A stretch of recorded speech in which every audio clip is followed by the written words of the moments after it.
What up, Raffalitos? Welcome back to my channel. Today, let's talk about cars.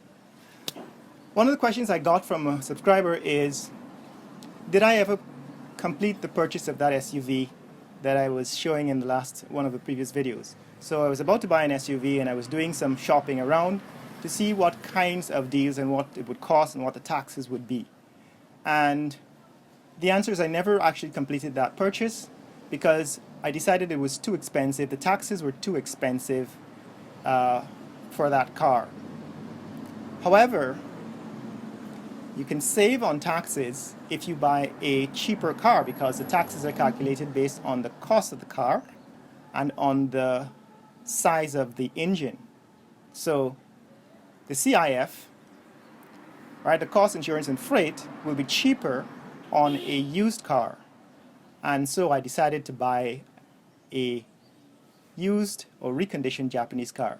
So what I'm going to do in this video is to show you how we go about buying Japanese cars in Guyana. How you can do it all online. If you know the website, all you have to do is to follow the instructions and you can make the purchase completely online. And this is how I plan to do it. Stay tuned.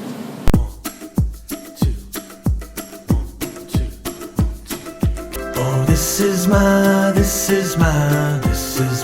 day. I'm ready to take it on, come what may. So I've owned several cars before. So this is not my first car, not my first purchase. And therefore I wouldn't recommend buying a car sight unseen that is online if you're not familiar with cars. My last car was a BMW 740iL.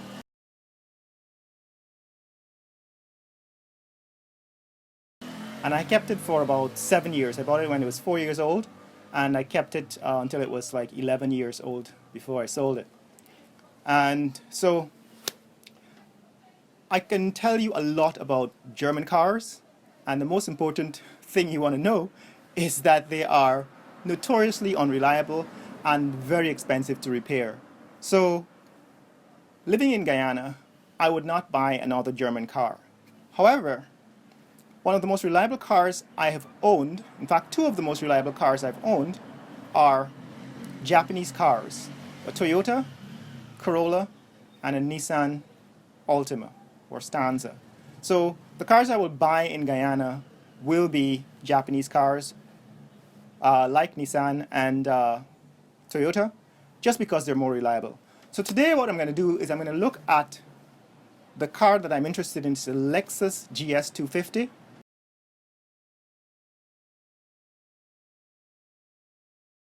It's from 2012 and it meets the requirements for importing cars to Guyana. Cars imported to Guyana have to be at least 8 years old. In other words, no more than 8 years old. And this one is a 250cc engine, which means that it has 2,490 cubic centimeters of volume in the cylinder heads. So it will be cheaper than, say, a 3,000 or 4,000 or 5,000 cc. My last car was 4,400 cc's, and that would be extremely expensive to import to Guyana. So the car I'm looking for today is a Lexus GS 250. But I'm also going to explore some other aspects of the website so you can see and navigate around. The other car alternative to this car, if I don't get this car, that I'm interested in would be a Nissan Skyline. A Nissan Skyline has certain features that I can explain later why I really like it and why I think it's good for Guyana.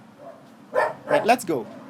Okay, so I'm going to use OBS Studio to record my screen. I type in the website sbtjapan.com and this is what comes up. I go to the search bar in the website, I click on Lexus, and this should bring up another search bar for me to refine my search. So now I will place the model.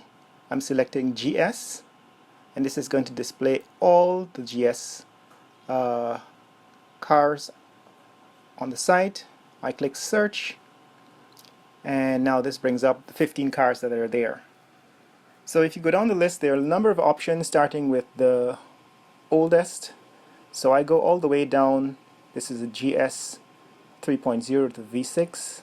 this is 3.5, and this is the one I'm looking for. But if you go down, you can see there are more cars later, more expensive. Now I bring up the car I'm looking for. This is the 2012 Lexus GS250, and what I'm doing now is I'm looking at the pictures of the body. I'm looking for defects, damage.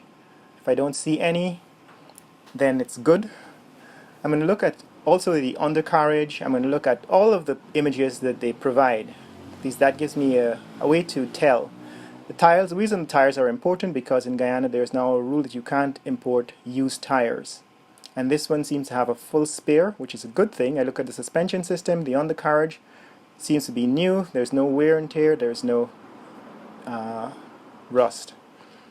So the reason why I'm choosing this car is because it is a rear-wheel drive car. And that means I'm not going to have problems with CV joints because the roads are very bad in Guyana, and therefore you want to avoid a front-wheel drive car. So I'm choosing this car, the GS Lexus, because it is in fact one of the rear-wheel drive or all-wheel drive models that Lexus makes. And so that is the main reason why I'm choosing this car. So the next thing I do is I open the chat window and I ask them to send me an invoice for the vehicle, and this is what they sent me. They sent me an invoice. It's 2 pages. I can go through it. You can see the price of the vehicle, you can see all of the specs, and you can see the cost of the vehicle, the shipping cost and the insurance cost. The total is $13,020. So now I would want to contact them to find out how to send the money. Usually they will give you a bank account. So guys, I hope this information was helpful. I'm about to set up a merch store for those of you who want to support this channel. I'm going to be selling some mugs and some t-shirts with the commemorative 2,000 subscriber anniversary. In other words, to celebrate reaching 2,000 subscribers, I'm going to create some logos for Raffle Nation and Raffleitos that you can buy to commemorate and support this channel. And you can show it to your friends and families around the world so that they can see what to watch on YouTube. Remember, like and subscribe this video if you like or appreciate this content, and share this video with friends and families around the world. Leave a comment below. Let me know what you think about this kind of purchasing a car online, and what you think about the vehicle I intend to purchase here in Guyana. And later!